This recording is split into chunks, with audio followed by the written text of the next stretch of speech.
Welcome to the Skapa Podcast with me, Michael Brasser, joining you from our studio in Washington, D.C. And me, Rob Murray, joining you from the far less glamorous Norfolk, England.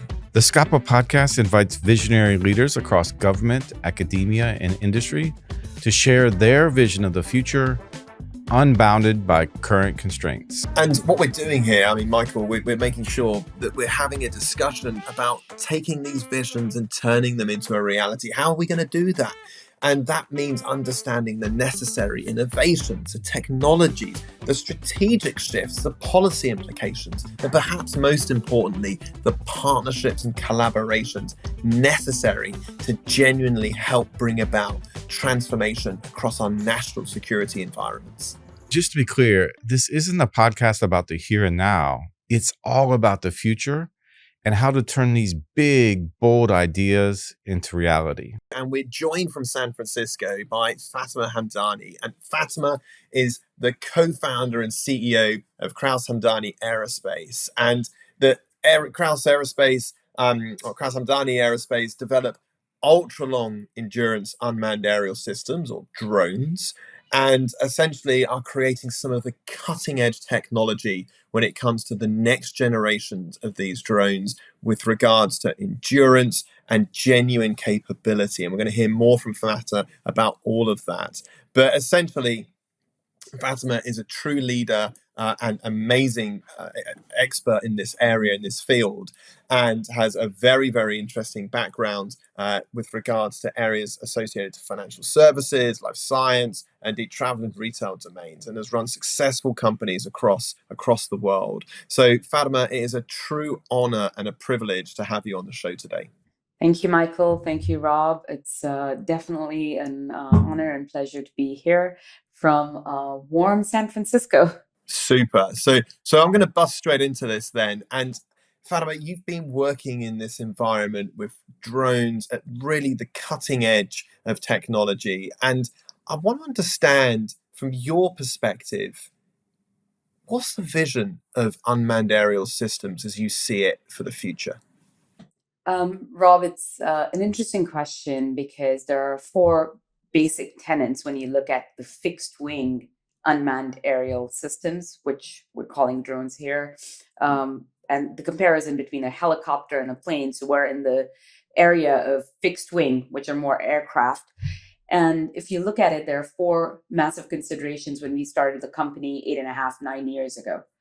How far these UAVs or drones can travel from their operator, how long they can stay up in terms of endurance, in terms of flight time, how easy it is to integrate things into these platforms in terms of payloads, sensors, radios, and then finally, operational footprint, right? If you have a team of 25 trying to man an unmanned platform, you might not have anybody in the cockpit, but it's not unmanned.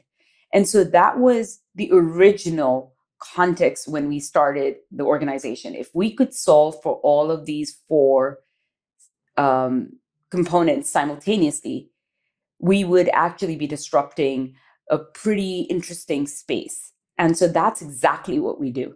Today, we're flying the longest endurance, 100% electric UAV in the world in the Group 2 category. And when I say the Group 2, it's based on size and weight category in the world. And by doing so, that then gives us an opportunity to actually eventually augment the space infrastructure. And I'll leave it at that so that I can wait for your subsequent questions. But it's about long endurance flight times and beyond line of sight operations that allow for that. Fatema, essentially, you're the poster child for this type of technology. I was wondering if you could share some examples of your technology, both in commercial applications, but also in defense applications. Yeah, absolutely. And so the four components that I mentioned are extremely relevant in the commercial sector as well. When you're able to fly long distances and you're able to fly for a long duration, you can cover large areas. So the company is based on a triple bottom line concept: people, purpose, and prosperity for all. starting with our national security. When I say national security, we're 100% US industrial base company. So it starts with our warfighters, but civilians, wildlife anti-poaching, search and rescue, disaster management. We were awarded one of the largest ever contract to monitor oil and gas pipelines in the GCC for petroleum development Oman. And that allows us to monitor oil and gas pipelines cost effectively and efficiently over long distances that usually required human beings to be involved in doing so. And it's extremely harsh conditions. But simultaneously, what it also offers us is the ability to monitor greenhouse gases close to the earth. And so whether it's be methane and others, and then tying that back and all of the learning and data we get from that, we further train the platforms to operate optimally and apply that to fully autonomously carry out mission profiles while we're working in the defense space as well. And so just building on that, Fatima, what do you think are some of those key technologies that are going to unlock this? We've talked about the amazing activities that the company has done with regards to flight endurance and being 100% electric already. And where do you see next generation sort of technology breakthroughs? What do you see coming out of Ukraine and the development going on there? And I wonder, within all of that context, you can talk to the way in which you use open source software to help facilitate a lot of this. Oh, absolutely, Rob. And you've touched on a few things, so I'll break it down. It's the so what of technology. So what if we can fly nonstop 75 hours? And depending on the use case and the environment we're flying in. But it was always that if we could fly near perpetual, we then become that connective tissue between sea, land, air, and space. One of the things that has really come up in Ukraine is it's not just about the cost of these assets, but how quickly can you integrate technology into it or iterate through it as you learn real time what's happening in the battlefield. So speed of integration, speed of implementation, small operational footprint, all of them become extremely critical. And so that's why the technology and truly autonomous systems, so that you are complementing the operational footprint and shrinking that at edge, is going to be critical. So we do edge-based compute. We are also creating 3D models of the environmental conditions and algorithmically feeding that back into the autopilot. And so that brings me to your last question about why open source. So our engineers are some of the lead engineers of the largest open source autopilot in the world. Actually, it's the largest autopilot in the world. So when we are iterating through new features and functionalities, I have tens of thousands of users doing testing on a weekend. Whereas any of the larger corporations that have closed systems need their own flight hours to do those testing. So I'm able to iterate through technology. And I'll take an analogy. When you look at a 2019 Tesla and you look at a 2022 Tesla, mostly they'll have very similar features other than the hardware. And those features are based on the software. They iterate rapidly through software and are able to enable feature and functionality that would have not normally been available just through hardware. And that's why the right pick from a software perspective and the ability to rapidly iterate through that allows us to bring features and functionality rapidly to our clients. And that is where warfare is going. Fatema, given the challenges, the operational challenges you face, whether it's in the Middle East or in the Indo-Pacific, how does your capability help solve some of those challenges from a data or communications relays? Absolutely. And I'll take an example, Michael, where first you were not involved, but in your past life, as you were the Task Force 59 Commodore, even our experience working with you alongside in Gulf of Aqaba in Jordan, learning what we were learning from, hey, how do we need data transferred from large distances? Whether you talk about the Middle East or you talk about the Pacific, the tyranny of distances is becoming a massive component, right? understanding that we needed to solve for that was a key component. Along with that, one of the things we've been extremely successful is we've worked alongside US Army Future Vertical Lift and US Army First Multi-Domain Task Force for the last 4.5, 5 years, where we realized truly enabling communication across multiple waveforms. So if I have a handheld radio and my pet has some other kind of waveform for radio communication, enabling that comms, extending that communication, and truly allowing disparate systems to be able to talk to each other, we are taking away a massive issue that the US DoD is facing. Creating that common operating picture between multi-domain assets so that the commander can make decisions rapidly is one of the key things. Us being able to do that at the back end then allows for rapidly integrating multiple sensors and fusing that data and coming to actionable intelligence and getting that actionable intelligence for actioning rapidly across different system classes and different environments. And all of that we iterated with our customer, getting feedback. Fatima, I got to tell you, on a very personal level, I've had the opportunity to work with your team while I was at Task Force 59. You've really built an amazing company, very focused on the mission, very agile, and really, 100% focused on solving key operational problems. It's been a joy to not only watch you build this company, but to work with you out there at the edge.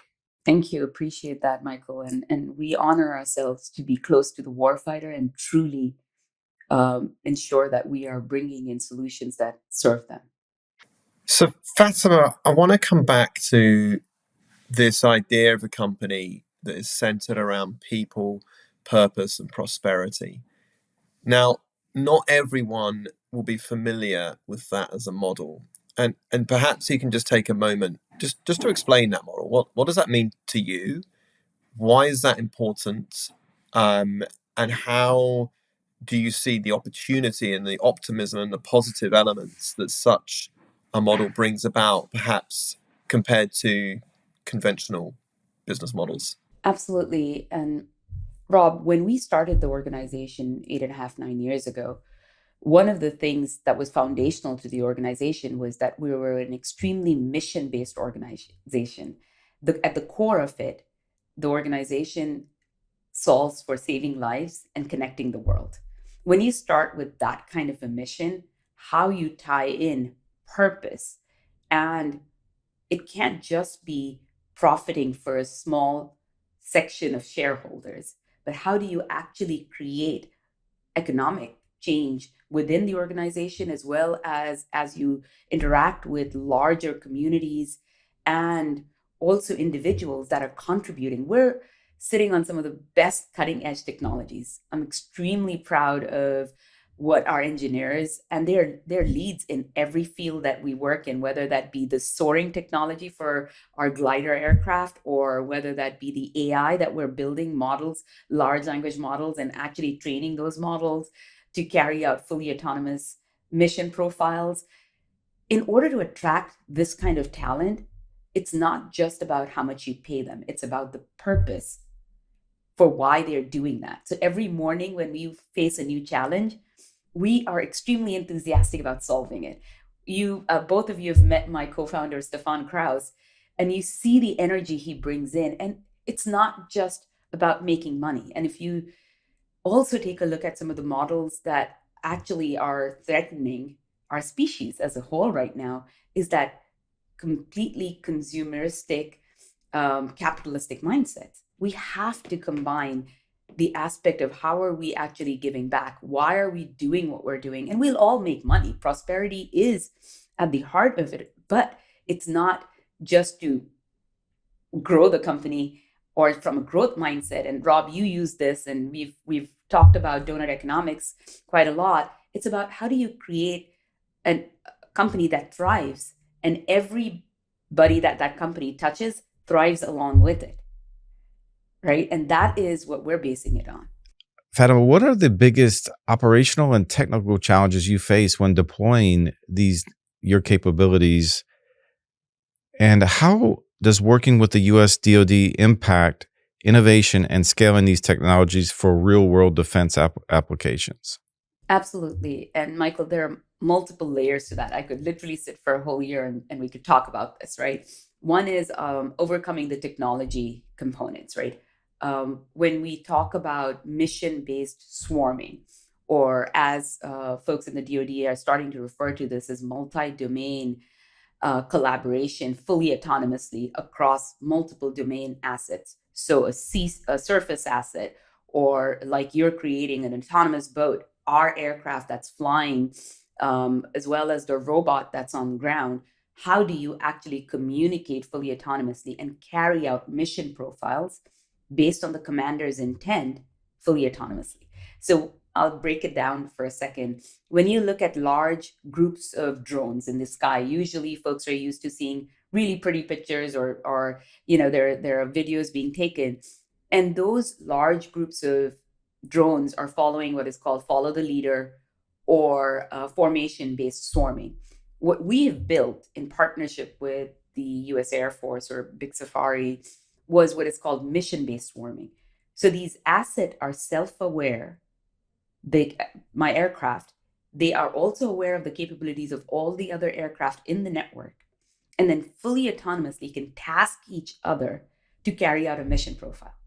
This also solves for contested and denied environments. So for example, one of the things that we learned in Ukraine, the first things that were blocked were GPS and comms. Even right now, when we work in the Pacific and others, communication and truly contested environments is something we have to design for.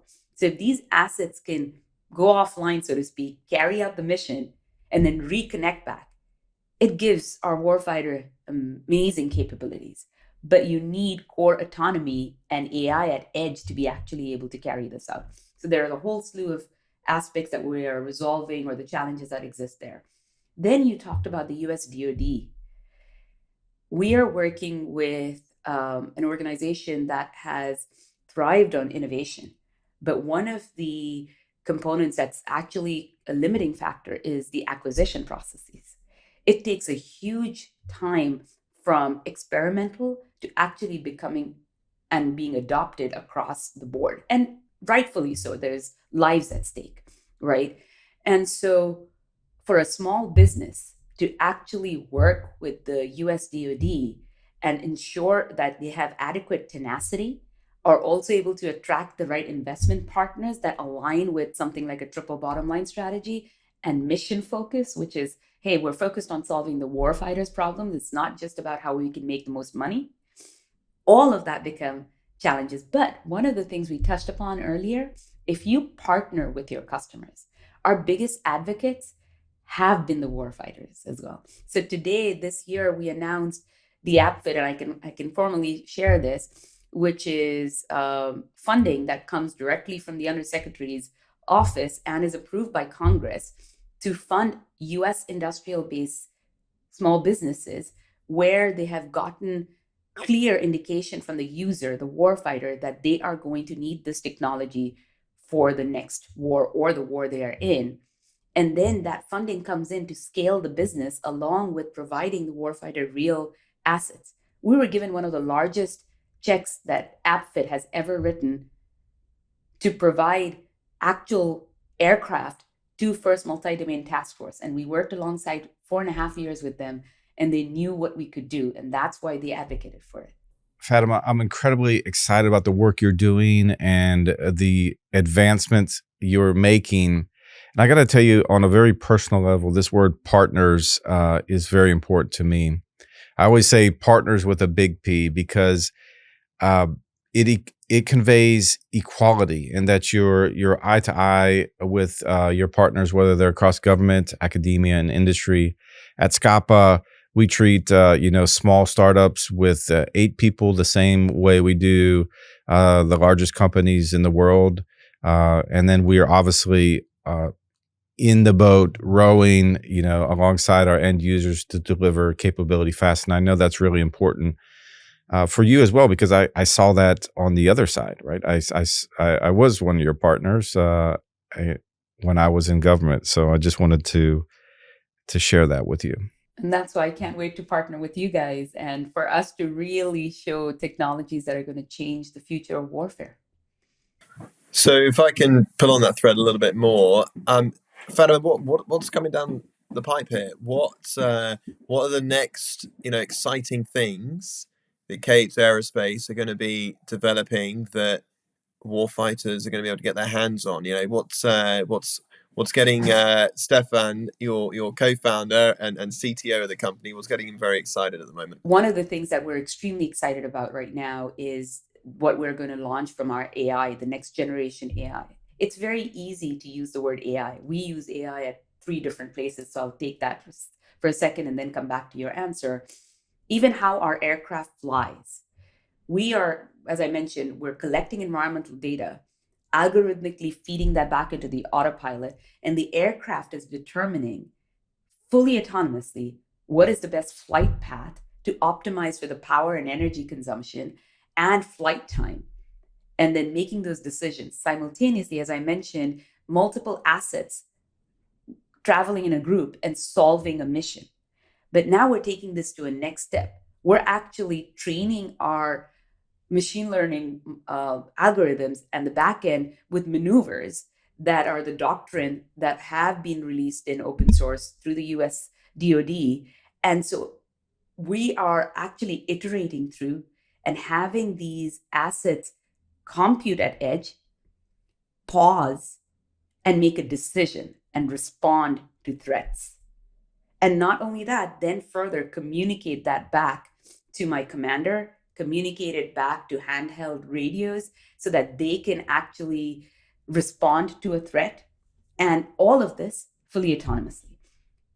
Subsequent to that, I can also, because I'm enabling the comms between multiple asset classes, I can actually task different asset classes, ground-based assets, sea-based assets, so it can become that system of systems to fully autonomously carry out mission profiles.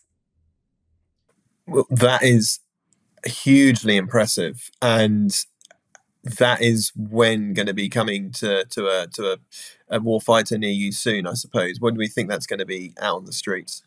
We're actually working very closely with ISR Task Force right now. We will be at Project Convergence 25, so which is called PCC 25. We're actually going to be in Australia with Talisman Sabre. We've already flown part of this last year at the exercise called Vanguard with ISR Task Force. So Army G2 ISR Task Force is partnering very closely with us to show this multiple assets kind of coordinating and carrying out mission profiles fully autonomously, tasking each other, and all of the models in the backend that are carrying out these maneuvers fully autonomously.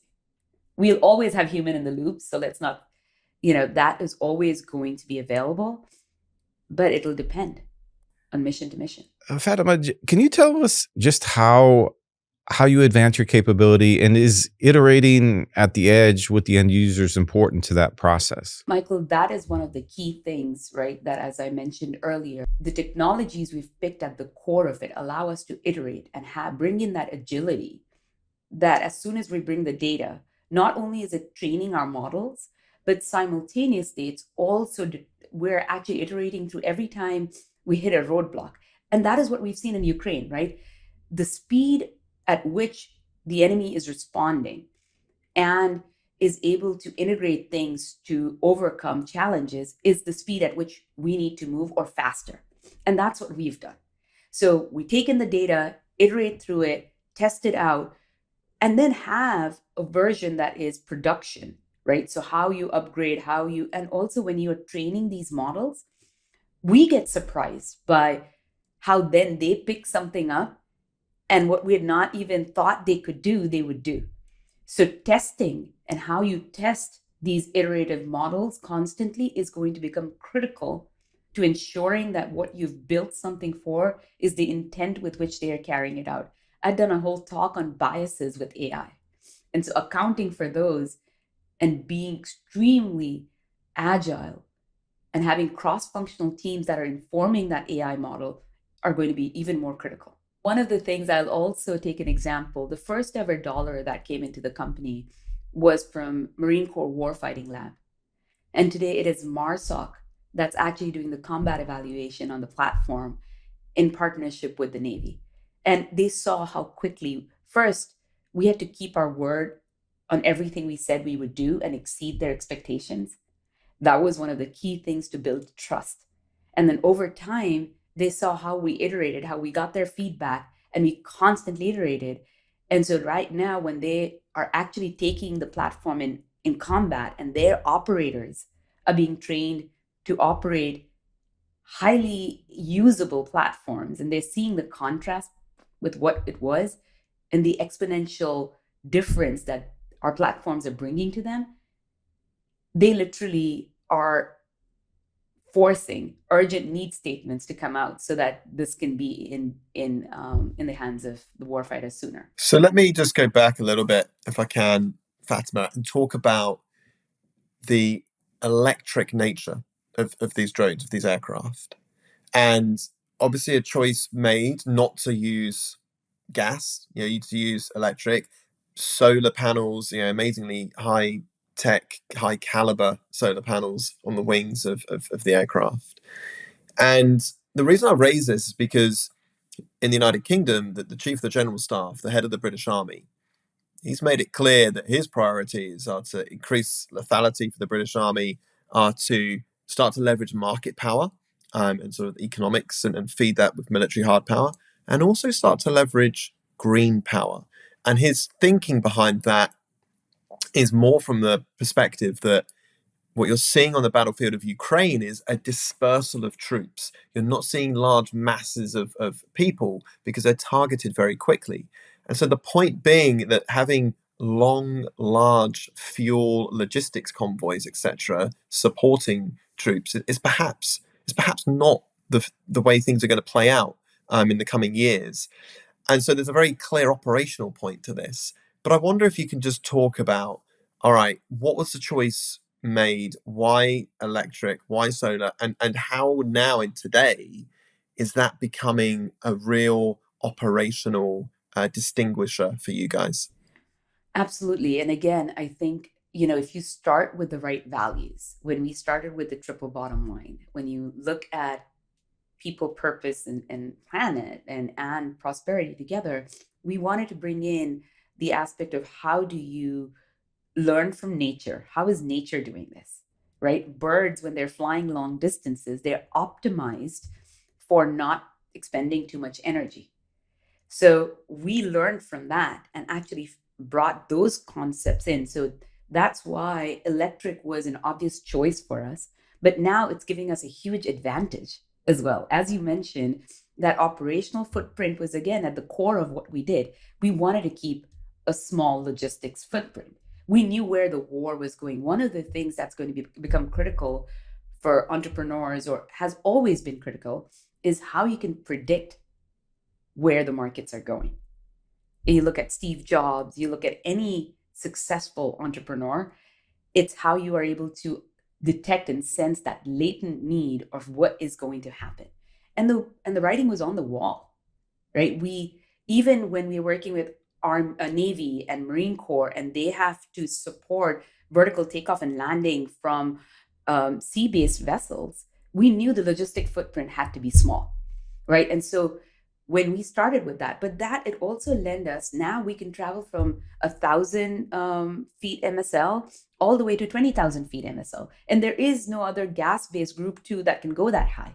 So now I can not only address use cases that I need to be closer, but when I am becoming the cell tower in the sky, as well as when I'm doing electronic warfare, my look down angle and how high I can go, I can create large coverage areas. So everything is connected, and looking at it from a holistic perspective allows you to make better technology decisions.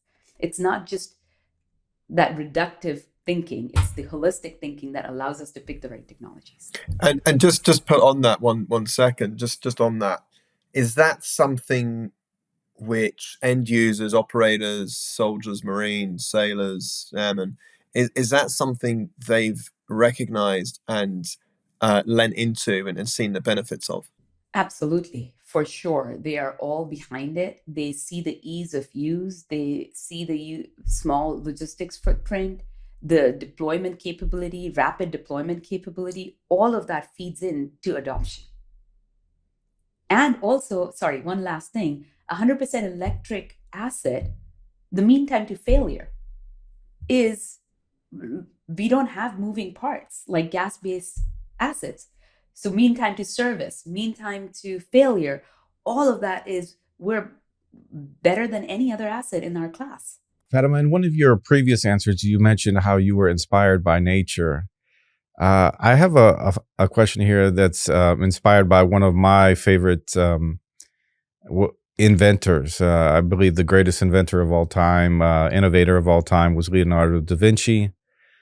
And I love his quote, "Think well to the end and consider the end first."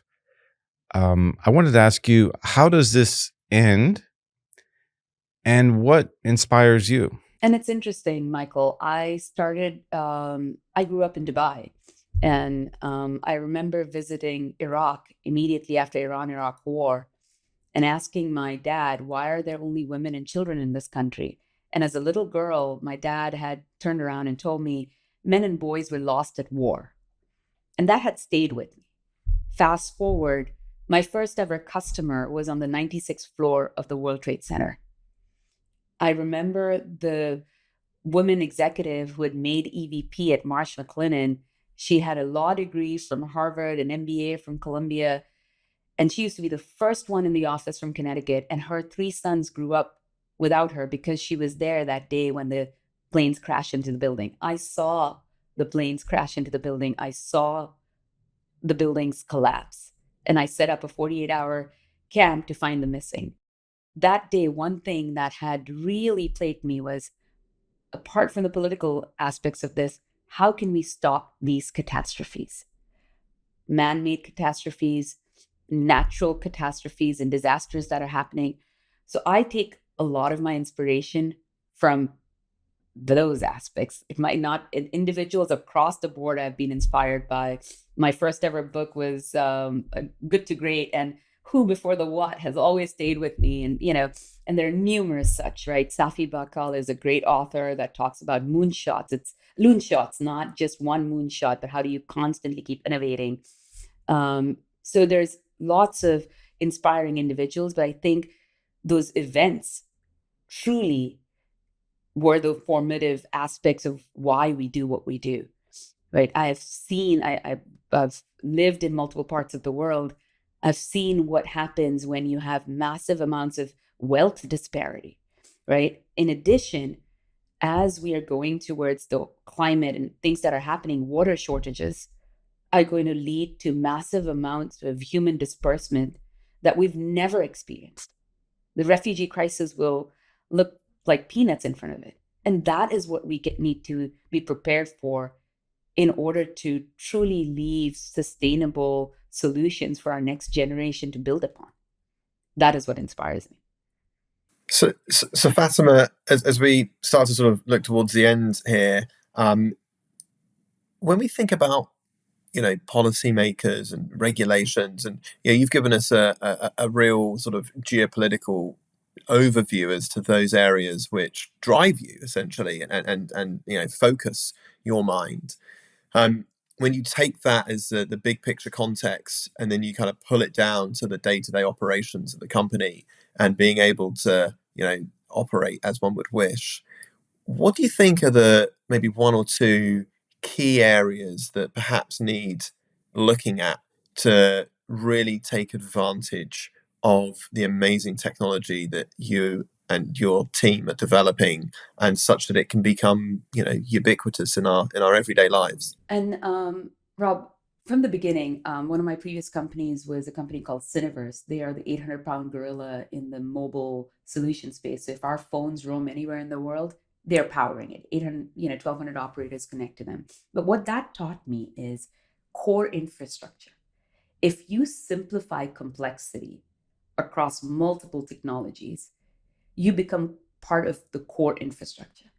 When I said we're the best cell towers in the sky, And when I mentioned the first thing that was blocked in Ukraine was GPS and communication, the next war, or the war that is at our doorstep, is going to be about data, is going to be about communication. How do you link that data? How do you transfer that data? So the countries that are going to stay ahead of the game are the countries that are going to have their resilient communication networks. Resilient, redundant, regenerative communication networks. And that's what, at the core of it, every K1000, which is our aircraft, is equipped to do. We provide that aerial tier network that allows for resilient, redundant, regenerative communication networks that is going to be a massive advantage for any country that has put that in place.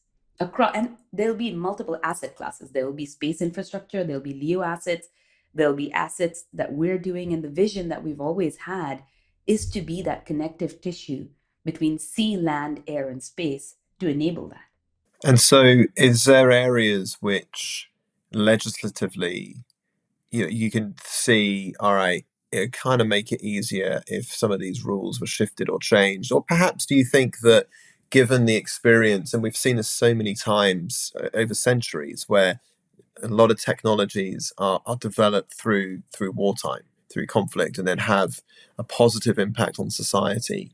Do you see that technology, that core infrastructure, as you describe it, being embedded in nations for people's everyday lives? Absolutely. Today, and these stats keep changing, when we talk about equality around the world, there is massive inequality in access to communication networks and data. When you talk about developing countries, there is a stat almost up to 30% of the world's population have no connectivity. That's going to become even worse as these mass migrations happen.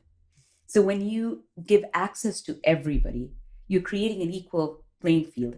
However, things like FAA or ICAO, that is the International Aerospace, those bodies have to catch up to where technology is going. The way we've built in autonomy was never heard of before. They have to consider how to create safe airspaces where there will be air taxis, there will be assets like ours, there'll be these cell towers in the sky, and how do they all operate together? And then service both commercial as well as defense use cases. So we will all be pushing the boundaries there. When we talk about AI at edge and code evolving, the policies around that and who is controlling the chip manufacturers, how are the raw ingredients for these chips, that's going to become a key component of the next generation AI and compute capabilities. Right? So there's multiple layers to that. It's not an easy answer, but yes, we all have to work together to kind of overcome and help the legislators and the policymakers understand technology from that perspective. Well, let me wrap this up, because the things that strike me the most here are really that notion of people, of purpose, of prosperity, and having that as a foundation of how you build a company and how you actually not just attract people and talent into there, but genuinely create an environment where you get the very best out of those individuals and they can genuinely achieve that level of self-actualization. That, to me, I feel is quite unique in the industry that we work in defense. And I think that's really very compelling. And then equally, this notion, and it not only affects KH Aerospace, but it goes well beyond your company, Fatema, of having a resilient, redundant, and regenerative entity to support infrastructure. So how we look after our supply chains, how we make sure that actually we can function, and so on and so forth. I think these are powerful concepts. These are really quite deep rooted, and if we're able to genuinely make these things a reality, then when crisis hits, whatever that might be, the ability to react as we would wish is only going to be more greatly enhanced. So I just want to thank you on behalf of Michael and myself for bringing a phenomenal discussion to the table today, and for talking to us about the amazing work you and the team, and Steph in particular, are doing at KH, and the future looks absolutely bright for everybody there. So thank you for joining us on the podcast today. Thank you, our listeners, for joining us as well. And do not forget to like and subscribe wherever you get your podcast, and join us next time when we will continue our discussions with those leading voices from across the military, academia, and industry. Fatema Hamdani, thank you very much.